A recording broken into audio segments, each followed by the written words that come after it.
Hi everyone, it's Jamie Johns here, the CEO of Sky Accountants. Welcome to the next version or episode of our podcast today. Again, I've got with me Ash Carmichael, our Chief Technical Officer. How are you today, Ash?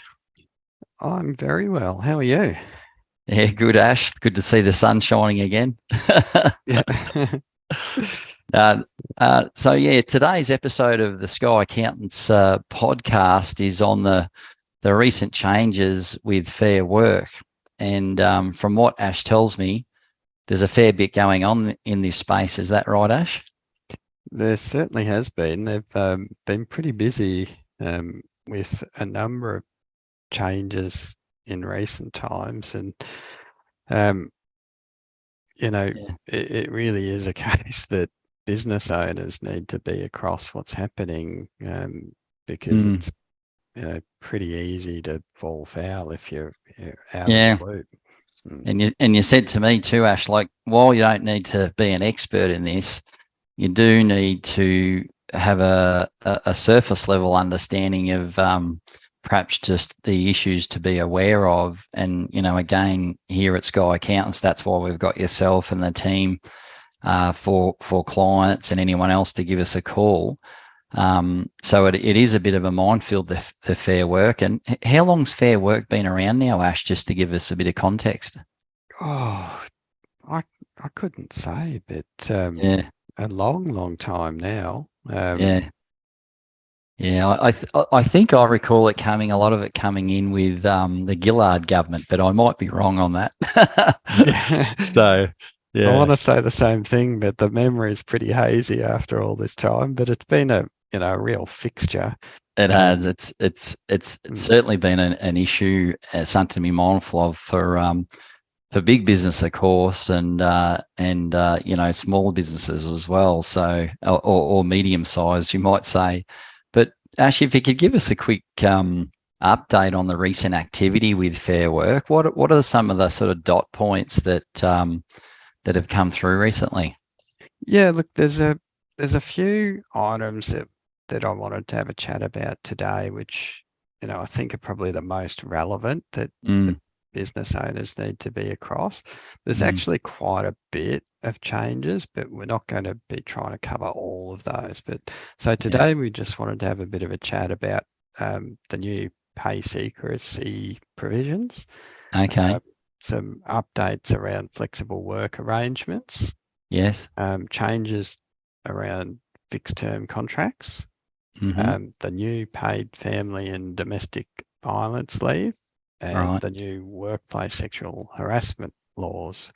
So you've really got sort of 5 important points there that perhaps we could touch at a high level. And so we don't want to scare people, but at the same time, we do have to be aware of these changes as a business owner, don't we? Really, I think. Yeah. Yeah, absolutely, we do. You can't just put your head in the sand. You need to be across these things, and typically it doesn't require significant changes. It just requires awareness and tweaking of what you're doing. But if you don't know what the rules of the game are, it's pretty hard to stay in the boundary. So it's all about awareness. And just on that awareness, Ash, one of the things that you've said to myself and our team and the clients that you deal with is the Fair Work Ombudsman's website, and you could subscribe to their emails list there. Is that right? Yeah, that's right. So, you can get online and Google Fair Work Ombudsman, and they've got a pretty good website. There's a lot of good material on there about what we're talking about today, but everything in general. And you can subscribe to email alerts, which is a really good thing to do, because anytime something's happening, it lands in your inbox and you gives get an you update. The prompt that here's something that I might have to take a look into. Yeah, absolutely. I think that's good advice. So just a reminder there, if you're listening to this, jump on the Fair Work website, and we can put some details of that site in our blog on the internet here, and by all means, take up Ash's recommendation and subscribe to that, because you will have an up to date of the changes that are coming through. But Ash, can you take us through, say, at a little bit deeper level, not too deep, or as a high level, around those 5 points that you said earlier? And I think the first one you mentioned was that pay secrecy. What's that all about, Ash, with the pay secrecy changes? Yeah, look, so historically, it's been possible to have pay secrecy clauses in employment agreements. So, essentially, Jamie, you're not allowed to talk about your pay and conditions with your colleagues. Oh, yeah. And so what this change is it's essentially outlawing that. So the changes started on the 7th of December. Yes. And they create a new workplace right to share information about pay and employment conditions, right? Yeah. So what it means is I can ask you, hey, Jamie, what's your pay and conditions? Yes. And I cannot get in trouble for doing that. Is that right? Okay. That's right. And you, if you choose to, and that's important, if you choose to, you're not required to, but if you choose to, you can tell me. Right. And what's the protection then for the employers? Is there any obligations that they could put in the contract, for example? So what they've got to do is they've got to have a look at what they do have in their contracts and what they do have in their policies, and make sure that that they're not including pay secrecy provisions moving forwards. Now there's not including. There's a phase out period to do it to get yourself organized, but essentially you just can't do it anymore. And look, my take on this is there's probably a bit of naivety in thinking that employees are not going to talk about their pay and that sort of thing. I think you have to assume that they will. And my approach is always like, if you've got some scenarios that you don't want people discussing, then maybe you've got some inequity within your pay structures and that sort of stuff that you need to sort out.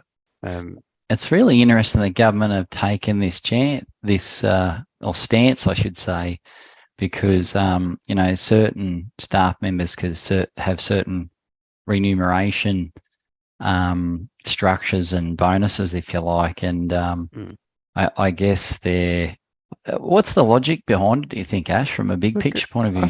I think what they're trying to do is create an environment where there can be a bit more transparency. And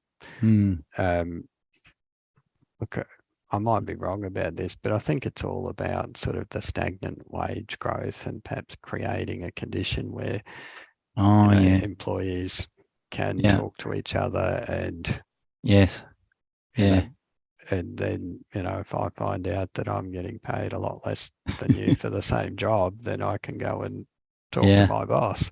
Look, I don't know really, but I don't know that a lot of businesses have pay secrecy provisions in there anyway. I'm not really seeing it. Like clearly, they don't like employees talking, but I haven't seen it in my travels all the years. But I think for those who do have it, they just need to be mindful.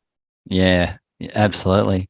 And just to finish on that topic, I think it's important that if you're a small business owner, it's pretty important to have a good relationship with your team members around their remuneration and around their career path, and whether they're happy or not. It's very hard to find good people, but I think it's also important from a HR point of view to keep good people as well. So as long as you've got a good relationship with your team, and you've got that transparency and that relationship, and you're regularly catching up, you want to counter react any sort of, as you said, Ash, pay competitiveness, you're getting paid more than me and that type of thing. So it's just something to be mindful of. But the next topic there, Ash, was you mentioned earlier, was these flexible work arrangements. Yeah, look, these have been a on the scene now for a long time too. And Yes. this is where employees can request flexible work arrangements from their employers to sort of accommodate different things that are going on. And look, what this is about expanding that a little bit to employees in a couple of additional scenarios. So, what they're looking at here is the expansion is for employees or employees who have a member of their family that are experiencing family and domestic violence. And Yes. the other one is for employees who are pregnant. Yes. Yes. And so take the pregnant employee, what they may want to do as, that pregnancy sort of wears on is they may want to change their working arrangements to sort of match their energy levels or, other things that they need to get organized in their life. And so they can request that from their employer. Yeah, it's interesting. It's almost legislating, Ash, that employers need to take into account these I suppose private matters that can arise in people's lives, and then saying that because of these common occurrences, let's legislate in the Fair Work that employers and employees really need to discuss these points more at length, so that that both parties are happy, and navigating pregnancy, which is a natural event that happens, but also you mentioned there too, people experiencing family or domestic violence. So it's really legislating that we're aware of these matters, and that businesses can work with employees around these issues. Do you think? Yeah, absolutely. And look, my experience is that most businesses get this stuff right without Fair Work. They don't necessarily need these rules to follow, because they apply a good common sense approach and find the right outcomes, and everyone's coming with the right spirit to it, which is great. But I think this is a good step. Creating a system or a process that needs to be followed just helps things to be done in a a consistent and fair way. And look, whilst the employee may be entitled to ask for a flexible working arrangement, it doesn't mean that they get it. Doesn't mean that the employer has to agree. But what this is about is making sure that the employer follows the right process before they make a decision to say yes or no. And it also includes steps in there about how to notify the employee of the decision. Now, in smaller workplaces, it's probably a bit more casual and, arguably a bit of overkill. But, some businesses have lots of employees, and, it's important that they can treat all of those people consistently. So, there's obligations as part of this to discuss the request and make a genuine effort to accommodate it. Are they some of the things that, for example, what would the employee need to do, Ash, in terms of just some of these steps here? So the employee needs to make the request. And, you would say, ought to be in writing. So and then from there, it's about the employer following this process. Following the process. And in a lot of instances, I would expect that an arrangement can be made that works for the business and works for the employee. sometimes that's not going to be possible, and that's okay. Yeah. As long as the process has This been is followed. and the Yeah. decision's been made for the right reasons Yeah. and communicated in the right way. I think some of the steps there that we're looking at, we'll be able to get some more information at a higher level, on our blog and in our newsletter as well. So I think I definitely agree with you. It's definitely a step in the right direction, just in terms of those sort of issues with the flexible working arrangements. The next point there, Ash, was fixed term contracts. Can you go into a little bit more detail about the changes there and what the obligations of the employer are in regard to that? Yeah, that's right. The start date on this is a bit further off. It actually starts from the 6th of December 2023, so the end of this year. Yeah, right. But the reason for that is that Mm. fixed term contracts are not uncommon, and businesses are going to need a bit of lead time to get themselves sorted out.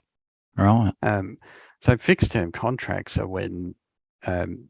the period of employment's a finite period. So, Jamie, you're employed by Sky for a 12-month period. Yeah. And I think from a government point of view, why this change is happening is that there is a legitimate place for those type of contracts. Yes. But historically, some businesses, not a Yeah. lot, but some, have overused them. Yes, I see. Right? Yeah. And so, Jamie's on a fixed term contract and it rolls over every year, and it has done for the last 10 years. Yes. Yeah. And so I think, the government's So what, again, that. the context of this then the government's not happy about that. Is that because the obligations under that contract may roll over, like you said, and never change? Is that like the bigger picture? You sort of get a blurring of the lines where someone is, for all intents and purposes, a full-time, I see. permanent employee. Yeah.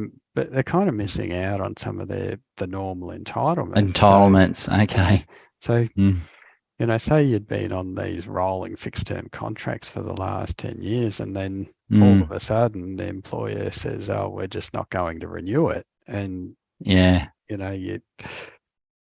don't necessarily get those same sort of protections around how, a position can be made redundant and that sort of thing. So, but it's also, I think, issues around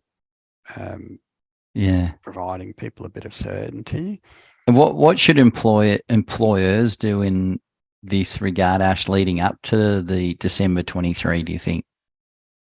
So essentially what's happening is they're saying that you can continue to have fixed term contracts, but they can't be for more than 2 years. Oh, okay. So, you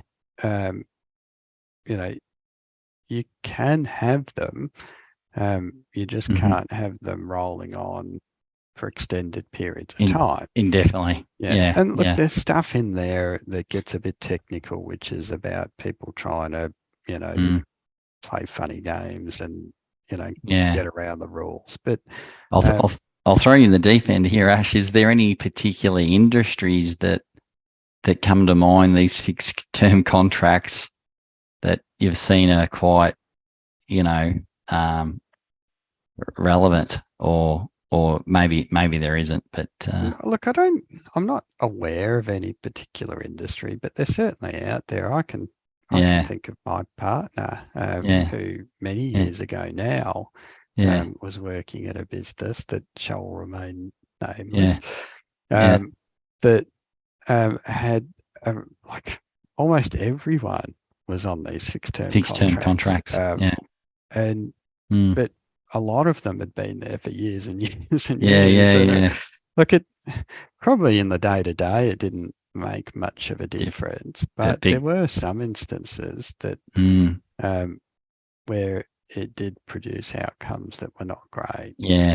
I think the whole point of this is as you said earlier, making sure that employees are getting their fair entitlements, and it's not it's more focused on the substance of the relationship over the form of the document. Yeah. Yeah. And look, Yeah. So what businesses are going to need to do ahead of Mm-hmm. December are going to have to work out, well, which fixed term contracts that are currently in play that are going to need to be retired, right? Yeah. So Yeah. move people onto a permanent contract. Yeah. So they're going to have to do that. And they're going to Yeah. have a think about what they're going to do moving forwards. Mm-hmm. As I said, they can continue to use these fixed term contracts. There'll actually be an information statement. So Okay. we haven't seen it yet, but it sounds like it's going to be a bit like the Fair Work information statement you've got to give new employees. Yes. And it Yes. just gives those employees a bit of information Sure. about their rights, etc. Their So obligation. if you're going to use them, you'll have to attach one of these. Yeah. But fundamentally, businesses are going to have to work out whether or not they continue to use those, even with this limitation in play. Which is, I can think of lots of instances where that would be appropriate. Yeah. You're bringing someone in to work on a project, for example. I understand. Yeah. They're going to need to work out, well, how are we going to put some systems in place to manage it as well? Moving forward. I foresee that it could be easy to forget that Billy Bloggs is coming up to his that's right. So they need to 2 years, If they got those fixed term contracts, make sure you get them out and review them. But the next topic there, Ash, that you mentioned earlier was new paid family and domestic violence leave, and when when was that coming in? So it's coming in two tranches. So the first tranche is already in. So for larger businesses, so those that are not small business employers, which is essentially small businesses. Employers are those up to 15 employees. Yes. So for 15 plus employees, these rules are in. And then for the small business employers, it's going to be from the 1st of August this year. Yeah. Okay. And so we've always, well, maybe not always, but we've had family and domestic violence leave, but it's not been paid leave. And so this is the difference. So this paid leave now. Paid leave. Yeah. And so employees, and not all employees are going to get it, as I understand it, casuals will not, but part-timers and full-timers will get 10 days per annum. Okay. But it won't accrue. It resets every year. Is that right? Okay. Yeah, that's right. And it's not, say with your annual leave, for example, it accrues. And so you might start a new job and you haven't accrued enough to take any time off for the first month or so, or two. Whereas this, you might start a new job, and if something happens, you'll be entitled to it straight away. And there'll have to be some evidence requirements around this leave and that type of thing too. Oh, look, there is, and it's actually really quite complicated because, I'm sure you can imagine, it's a fairly tricky area to deal with. Yes. There's sort of privacy issues. There's issues around sort of, the difficult state of the person that's experiencing this issue. This stuff is probably what I would say is not for the faint-hearted. And I hope a lot of businesses don't have to deal with it. Yes. But it is a problem. We know that. You just have to look at the news and see all the I was just going to say there's a lot of statistics and this has been in the media a lot as well. And so, anyone suffering domestic violence, it's obviously a step in the right direction to really support and help those people, I think. Look, it's a like you said, it's a massive issue, Mm. and it, despite efforts, it doesn't seem to be Mm. getting any better. Better, yeah. And so I, Mm. The government's trying to be on the front foot yeah, there, and it mentions a number there too, Ash. That's probably important to shout out there. Is it that 1-800 respect for people?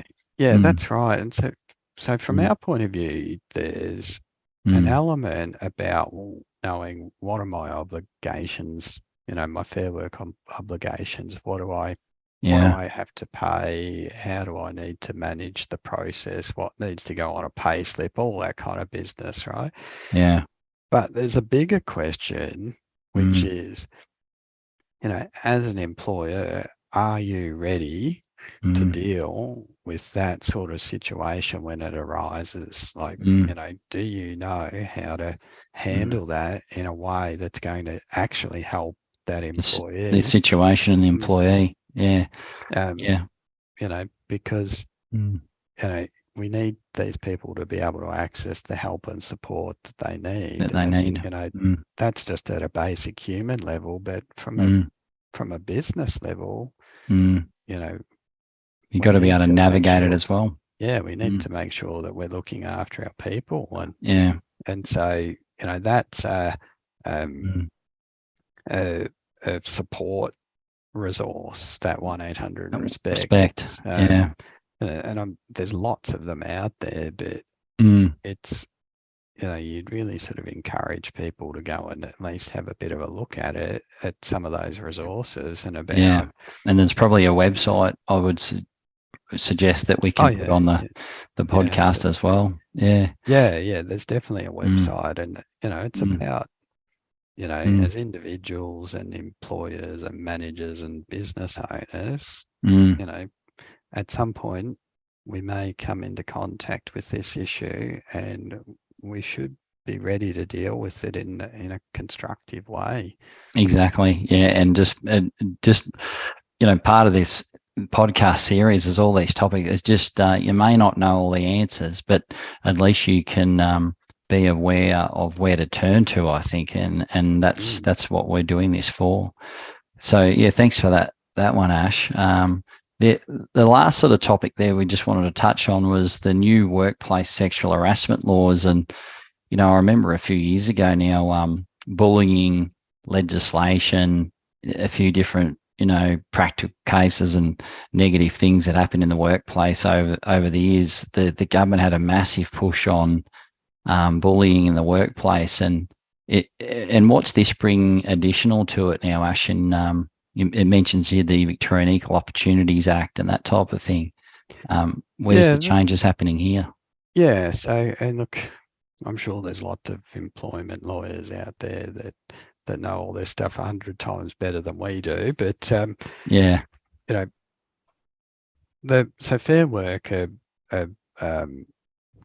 getting, or there's new legislation to deal with sexual harassment in the workforce, right? But Yes. we know that we've had laws that deal with sexual harassment prior to now.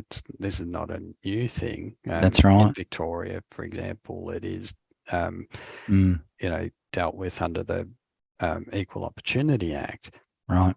Um, but from the 6th of March, there's this additional piece. So 6th of March just gone, this additional piece that's Peace. added into the Fair Work Act that Right. prohibits sexual harassment in the workforce, Oh, I see. which is important Yeah. because, as I understand it, Yeah. something like 80% plus of instances of Are sexual in the harassment workplace. are in the workplace. Yeah.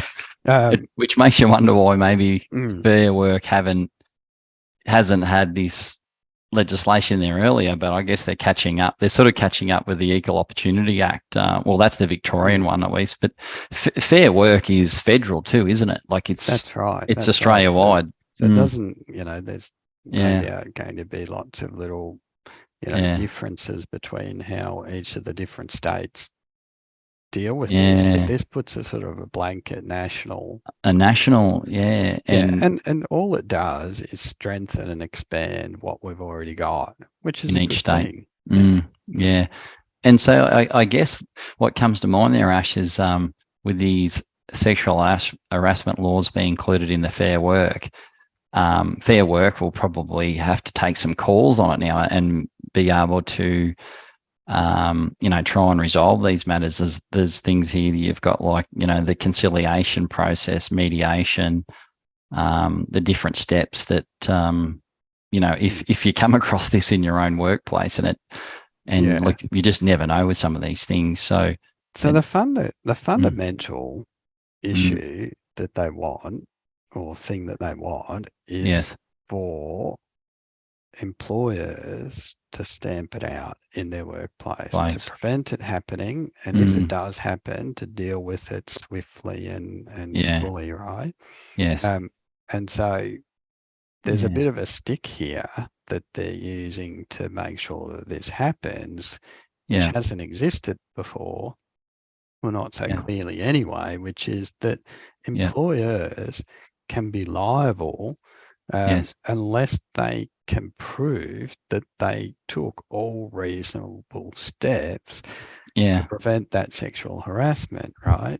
And so that places a pretty significant burden on employers to make sure that they've got the right policy, training, culture, all that sort of stuff to prevent this stuff happening in the first place, right?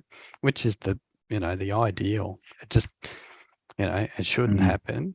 Let's make sure it reminds me of the bullying legislation too, Ash, where employers and businesses need to be aware that if they know this is going on, I guess, and they're not doing anything about it, that can be a big problem. Massive problem, yeah. Massive. And what this is saying is that you can't just turn a blind eye. You can't pay lip service to this stuff anymore. You've got to get serious. Yeah. And I think, again, most businesses are really good on this stuff. But, there's enough out there and enough instances where it still continues to be a problem. Yeah, yeah. And absolutely.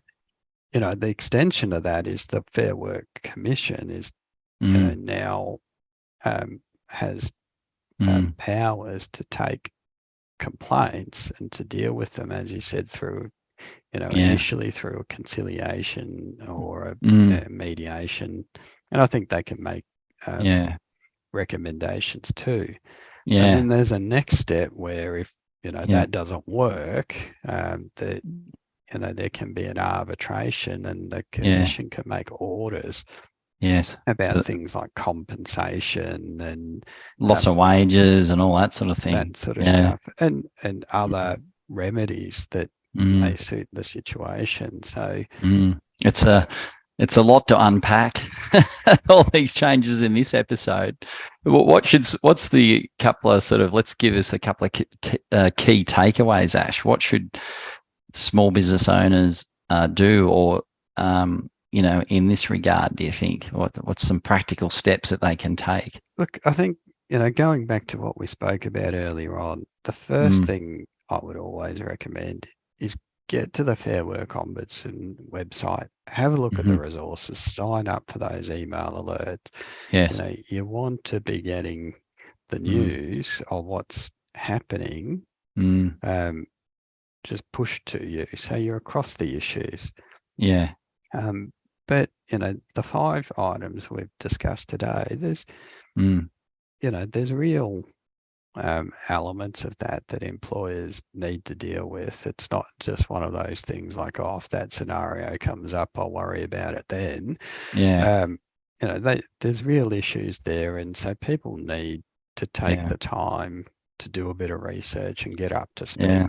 It's sort of multifaceted, if you like. I think there's the human resource or HR, the personal side to it in dealing with it. Then there's the commercial aspect around compensation and wages and that type of thing. And nearly each one of those topics covers that just in your own business. And then there's also probably a legal as you said earlier, there's like a legal side to it as well. So you need to be put in touch with the right advisors, potentially, depending on the situation. Yeah. Well, that's right. And, what we usually say to our clients is, if you need help with this stuff, reach out to us. We're a good first port of call. I think so. We have a pretty good understanding of this stuff, and we can help them navigate it. Navigate it.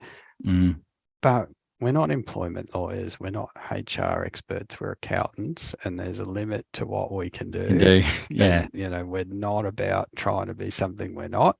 Yes. But what we do have is we have the contacts. These are, across our client base, we come across a lot of these. That's right. We have the contacts, the network.